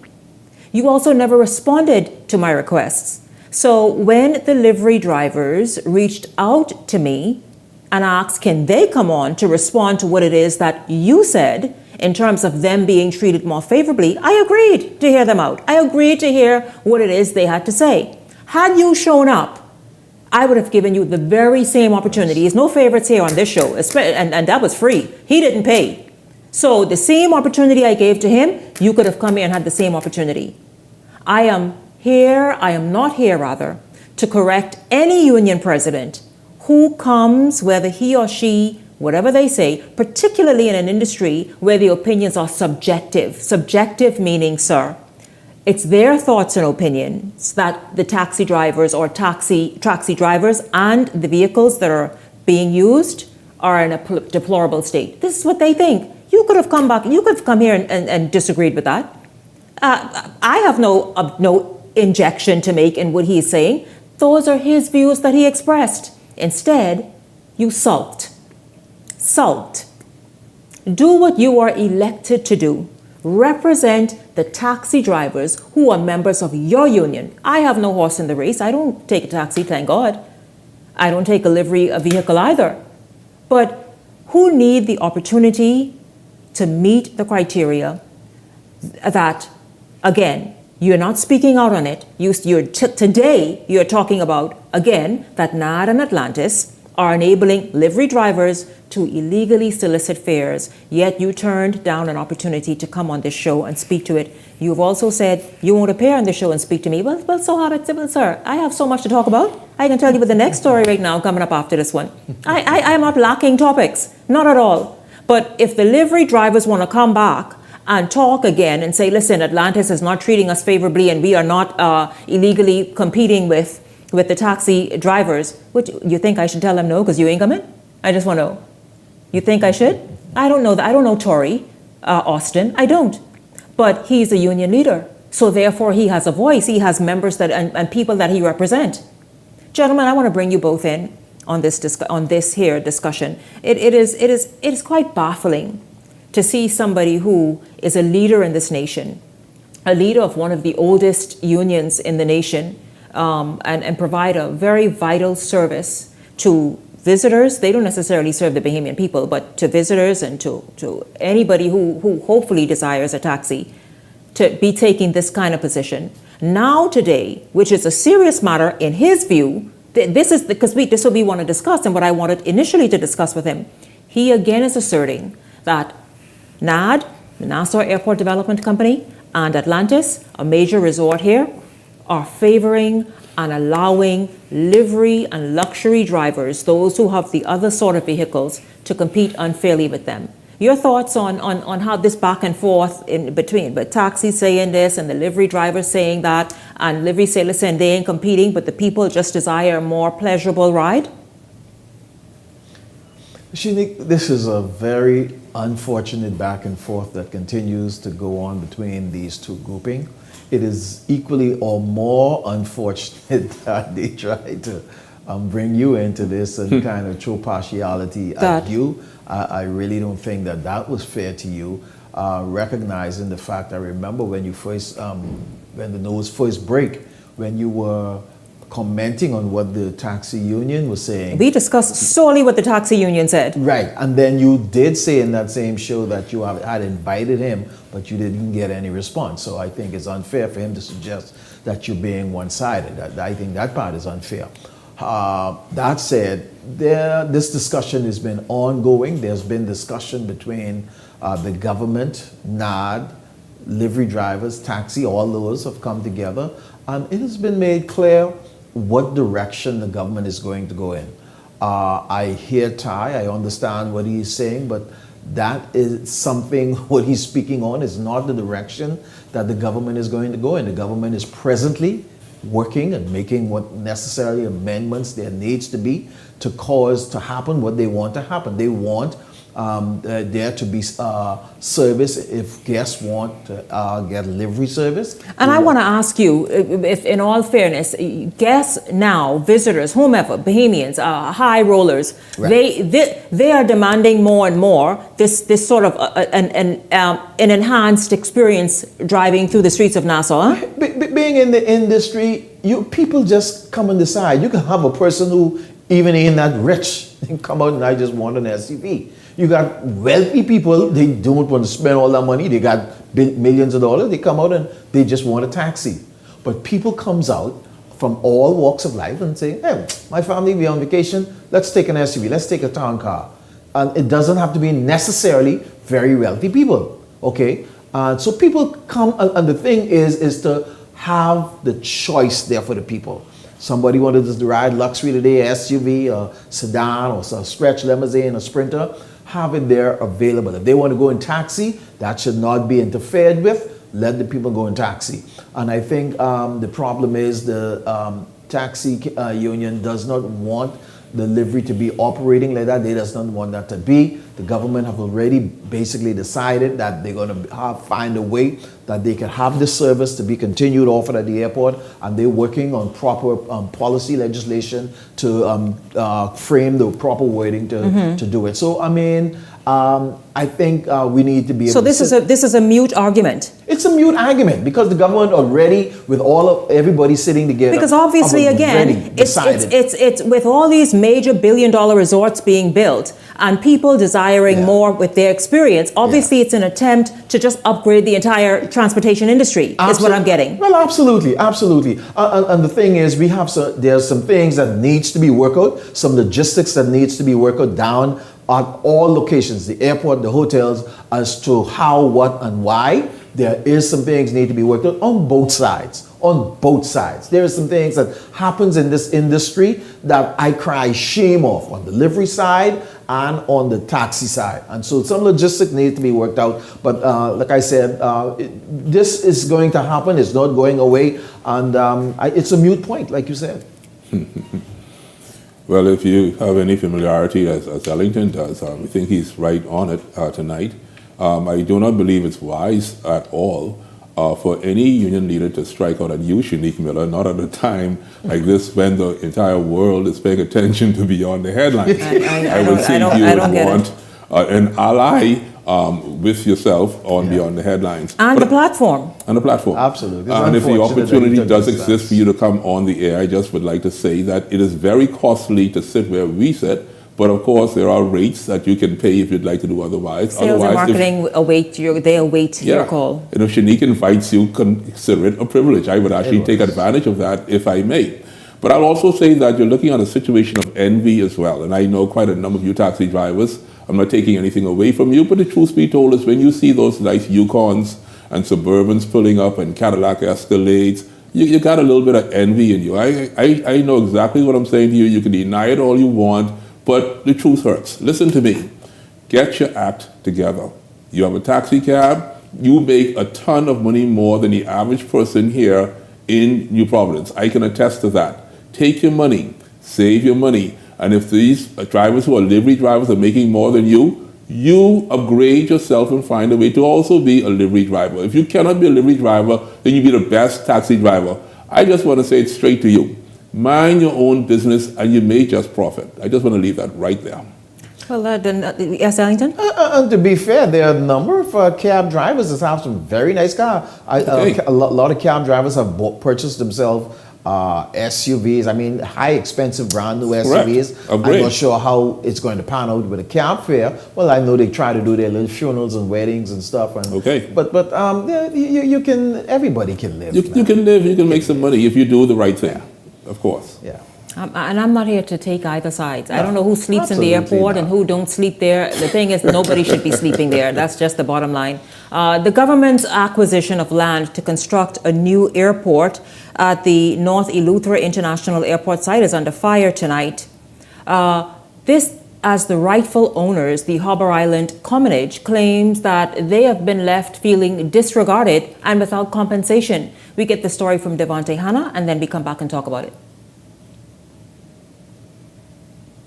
Acres of land now being surveyed for the construction of the North Eleuthera International Airport is tonight being brought into question by the Harbour Island Commonage, the rightful owners of the land, who is accusing the government of leaving them uncompensated and left outside of consultations. That's where we can start, as well as, being acknowledged as the landowners and being negotiated with and discussed. Because at this point, we have not been privy to any negotiations or discussions with the government. And it is actually pretty disrespectful. Dolan Curtis is just one of the 2,000 commoners who can trace their lineage to the original grantees who purchased the land from Queen Victoria in 1842. A handwritten letter from the Queen verifying the sale to the Bahamians who fought the war against the Spanish. Over the years, government has developed infrastructure over some of their 9,000 acres of land on the island, reportedly without informing the group. Most recently, the compulsory acquisition of land for the airport back in 2021 under the Minnis administration. And while they do not oppose the development, the commoners feel they are being left out of plans. There were some agreements that were to be made. Some of those things were not actually granted to the commoners. So the infrastructure that was promised, which would include like infrastructure for water and light, those actually weren't given to the commoners. They had also negotiated for, collecting fees for departure, just as a way to get some compensation. Those things were also never, given to the commonage. It's not the first time the commoners in government has been at odds. Back in 2021, backed by the Acquisition of Land Act, attorneys representing the group threatened to take action over $26 million in compensation. Up to this point, there has been no reports of those funds being handed over. Tonight, Deputy Prime Minister and Minister of Tourism acknowledging that. There is an obligation on the part of the government to provide adequate compensation. Fair compensation, and I'm satisfied that that's going to happen. With that commitment, he is hopeful both stakeholders can move forward together for the greater good of the country. We've had engagement with them before, various representatives or persons who claim to be representatives of the commonages. The government has, no issue with ongoing engagement and consultation. We all want the same thing. That being the construction of the new airport pegged at $55 million. The group making clear they do not oppose the construction of the new airport in any way. Devontae Hanna, Eyewitness News. Well, there you have it, guys. I tell you that North Eleuthera Airport has gone from one discussion and debate to another. Your thoughts on this family saying, listen, hold up, before you all move forward, you're going to have to pay us this money. There's a promise there to pay. You heard Deputy Prime Minister and Minister of Tourism Chester Cooper says they will be paid fairly. Well, Shanique, I think this, if that's the commonage property, I think we need not to be seen or appear to be holding up the progress of the airport for Eleuthera. If there are some things to be paid, I think it needs to be an ongoing negotiation while you continue. The airport is there already. And if the government wants to upgrade it to cause for a better airport, which I know that Eleuthera is been in needing of for some time, I think that needs to be allowed to happen. I think whatever discussion they have needs to be an ongoing discussion while progress continues. I think we can do both sides simultaneously. There need not to be some disruption to the continued development for all of Eleuthera for that airport. Yeah. Yeah, I like what you're saying, Arlington. It's a very difficult situation. It is a matter of respect, but it's also a matter of provision. For those people who understand how our country works, tourism being the #1 product, that airport is extremely necessary to boost the economy, not only of North Eleuthera, but for the entire Bahamas. We have a common treasury. We have to be able to pay our civil servants. We have to be able to give you that light and that water that you're crying for in North Eleuthera. All these things are tied together. Absolutely. So I would say to the commonage, listen to Garth carefully. Go and see the government. It's a bit arduous. I know it's difficult, but be patient about it. Work it out. And the government, at this time, I'd say give the people just a little bit of respect. Give them something to work with. But I'm almost certain as a Bahamian people, we should be able to come to some understanding for the benefit to make a better Bahamas. Beyond the Headlines is back after this.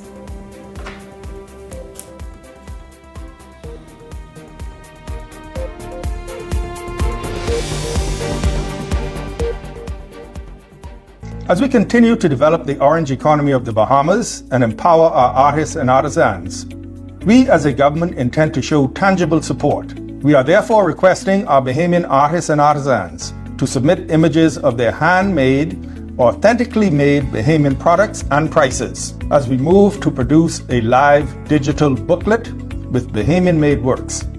With the creation of a live booklet, artisans can always submit new works to be included.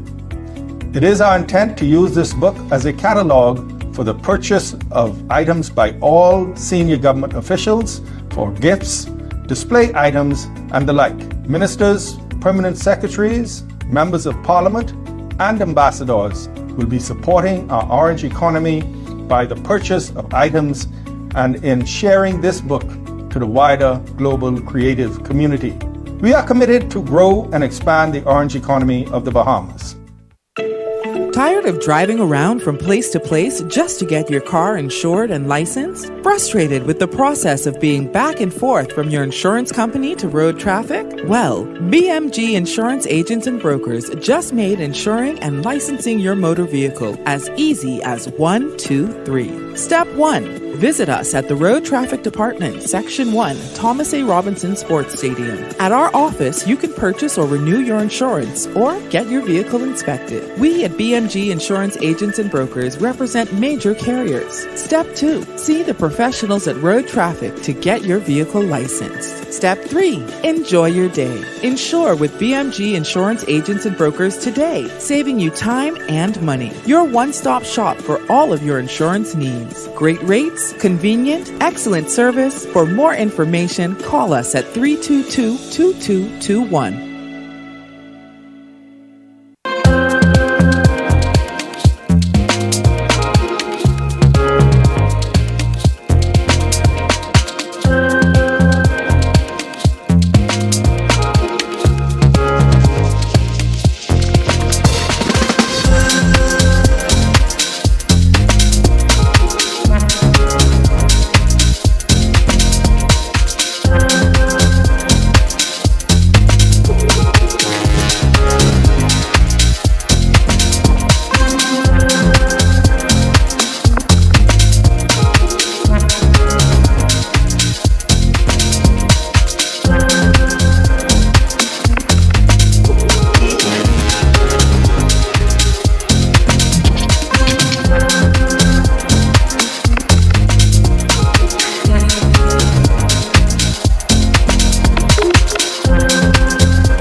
Welcome back to Beyond the Headlines. Well, let's just jump right back in news from the political arena. As more candidates get ratified to vie for the votes in the next general election, a local stakeholder gets frank about what she says is gender imbalance in frontline politics. Jose Etienne takes a look, and then we come back and talk about it. The political battle almost in full swing as parties in the race have already unveiled candidates ahead of the next general election.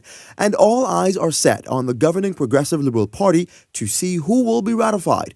But women's rights activist Rodesta Moore is making this demand: a more gender-balanced political landscape. That we need more women, and we don't need tokens. We don't need women just put there because of the sake of women. Beyond boosting the number of female representation, Moore says officials must ensure that there's a likelihood for them to land in Parliament after the polls are closed. I recommend that we do a quota. So say if we do a quota for 40% women, we know that if the F&M runs 40%, the PLP runs 40%, it doesn't matter. You could put a woman against a woman. But if you have a small quota, you have 7 women, 5 women, 6 women. And does she mean that women? I am wondering, are these women to be prepared, experienced, have a track record of service, are fit for the job? See, I just don't want a free gift because you are a woman and say, here, it's yours. Now run with it and take it, whatever. And then what? Are we getting to the point where we are pushing whatever this narrative is that was knocked down so neatly by the further north about this gender equality and all of this stuff? I just find an issue with that, of ensuring that political organizations look very cute with just the right amount of men and just the right amount of women. Your thoughts about that, gentlemen?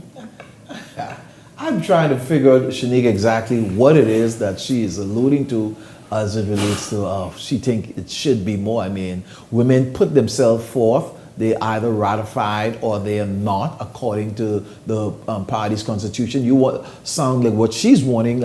Once a woman come forth, they don't have to get ratification. They don't have to go through nothing because they're a woman. Put that one forth. And then she used a statement about not just token. You have the Dennerly pen who's just been ratified. You have the lady in Barnett. Okay, all of these. Look at the ladies in the Progressive Liberal Party. That is, sometimes people say that the ladies are outshining the men sometimes. We have ladies that are making contribution, and she alluded that they are not moving the needle. I think that's an unfair statement. But let them move. All those ladies, both on the Free National Movement and the Free FNM. Let them move the needle with their might, with the fact that they are, you mentioned, Garth, about the Caribbean and the rest of the Caribbean rather, and just how eloquent and prepared and just incredibly highly intellectual they are. I do not want to see a woman standing there swinging her hair and looking to pretty. make up the number. Yeah, just to make up the number. Just to make up the number, and she cute and face full of makeup. If she has nothing to say and no contribution to make, go have a seat. That doesn't diminish us. That doesn't take our rights away. The thing is, be deserving of the opportunity. Absolutely. Show up and show yourself approved. And women have been showing up, Shanique, in both of these major political parties, the Progressive Liberal Party and the Free National Movement, and those women have been making some wonderful contribution. And I mean, it has been increasing over the years, and you can go as far back as Dame Janet Bostwick and all of those that have made significant contribution to right now the ladies that are in the Progressive Liberal Party. You see the Free National Movement ratifying a lot of qualified ladies. And because another lady is going up against a lady is going up against Glennis Anna Martin. I mean, what is it? I mean, it's crazy. Two women who feel, and their organizations feel, that they are worthwhile competitors and can actually go and put on a wonderful race for that constituency, then so let it be. Let the best woman win. Yeah. But I also don't, a woman can go up against a man and beat him. I mean, I don't want us to become too masculine as women, that we forget our roles. You know, we can someone feel as though, listen, the man has no place here, let him stand down and sit in the corner and watch me roar. No. Society was built, and let it stay structured as it is. Let us not tamper with the way things are structured and meant to be.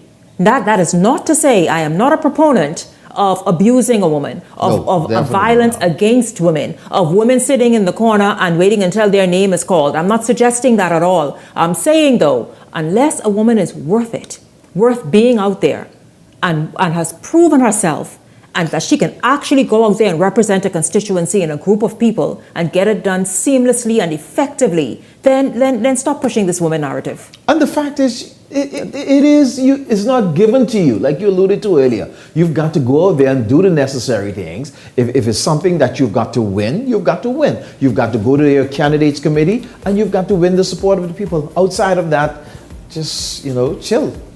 Women is doing some great things in the Bahamas. We got women at the helm of a number of organizations here in the Bahamas. I mean it. Garth, what you have to say? Well, there's definitely an agenda there. It's almost on the verge of man bashing that I just witnessed a while ago. The passion and the energy, to me, is totally negative towards men. I do believe there's a natural process in this country that can make this country better, and that natural process actually allows both men and women to go ahead and seek nomination. Upon getting the nomination for a particular constituency, the rest is left up to God and citizenry. Yeah. And so to just simply stand and simply say, I prefer women, I myself, I'm offended, Ms. Podesta-Moore. I see you continuing on this particular... I'm offended. Yeah, on this whole conversation. I do not like it. You need to stop it. We can build this country together, both men and women, but if we keep on leaving men behind to think that they can be great, then the country continues to dwindle, and we leave our men under the juju tree, smoking what they gotta smoke and doing what they gotta do, and we continue to stay in the back. Listen, let's have a fair Bahamas, let's have a loving Bahamas. Men and women who want to vie for politics, go right on ahead and do so, but bring yourself here and be on the headlines. You gotta go through Shanique this time. I'm telling you, you gotta go through Shanique. And if you want to make yourself great, you gotta go through Shanique and be on the headlines. Yeah, don't sit down there and can't even spell. Spell your constituency. Spell could count. Come on the show. We're waiting to speak with you. We're not going to bite you. We just simply want to hear what you have to offer, both men and women. No disrespect, but let's love each other and build our country together. Absolutely. Well said, gentlemen. Well said. This is Beyond the Headlines. I thank, of course, tonight at the top of tonight's show, my guests from Jamaica, two youth leaders in both the JLP and the PNP. Thank you very much for joining me this evening. I know, right? Watching tomorrow, Election Day. And then, of course, here in the last two segments, my Hot Topics panelists, Garth Rosborough and Ellington Ferguson. Of course, a big thank you to all of you for tuning in this evening. I certainly enjoyed having you along, and I look forward to seeing you right back here tomorrow evening. For the entire Beyond the Headlines team, I'm Shanique Miller.